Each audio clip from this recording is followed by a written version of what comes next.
Hello, welcome back to 75 Days of Shift. Krista Karate, Velocity Business Strategists. And today is day 44 of round 3 of 75 Days of Shift. Again, thank you for being here. I know my last video I talked about how do you track things, and I was going to go into some other aspects of tracking and that. And what I actually wanted to kind of shift today and talk about is how are you able to think outside the box? How are you able to do things maybe a little bit differently than you've done in the past, and it will totally seem new? And I want to give you guys an example. Many companies, if not, I'll lovingly say all companies that I have seen, heard from, talked to, gone into and shopped are looking for help, right? Just about every business that I drive by, that I go into and I shop at, they're looking for help. They want help. You see advertisements on TV, you hear them on the radio, you see them in print. Where do you see them and how do you see them? So one of the things, I was shopping today and I want to read something to you. This was placed in the bag from a small entrepreneur. It basically is a new take on looking for help. Due to the current labor shortage, this company is short-staffed in all locations. Should you or someone you know like to join our team, please apply during business hours. They give their business hours at one of our following locations. Thank you for your continued support.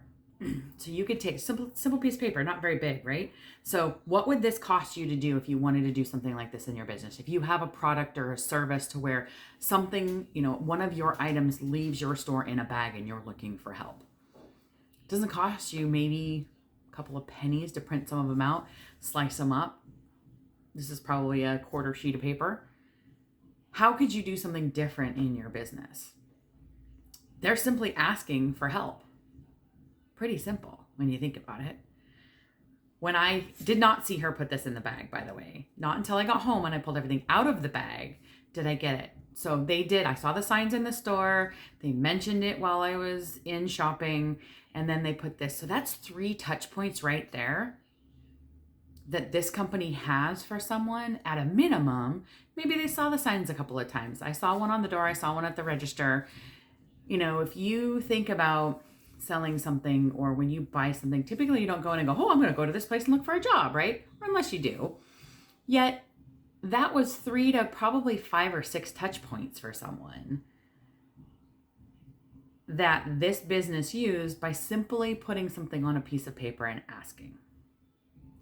So where in your business, this goes back to, day 1 of this series, actually. If you don't ask, you don't get, right? So how can you kind of change things up? Didn't cost them any money. They didn't run an ad in the paper. They didn't run a radio spot. They didn't pay for a banner ad on a website or something. They simply went to their already probably fairly loyal clientele and said, hey, who do you know that could help us out? Or maybe who do you know that's looking for a part-time job? So something to think about. How can you do things just a little bit differently in your business?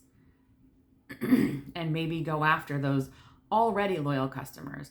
Ask for that referral, ask for that sale, ask for that next connection, and really help grow your business. So I'd love to hear your comments on this. I'd love to hear your thoughts. Drop me a comment, shoot me a message. Krista Karate, Velocity Business Strategist, helping accelerate success.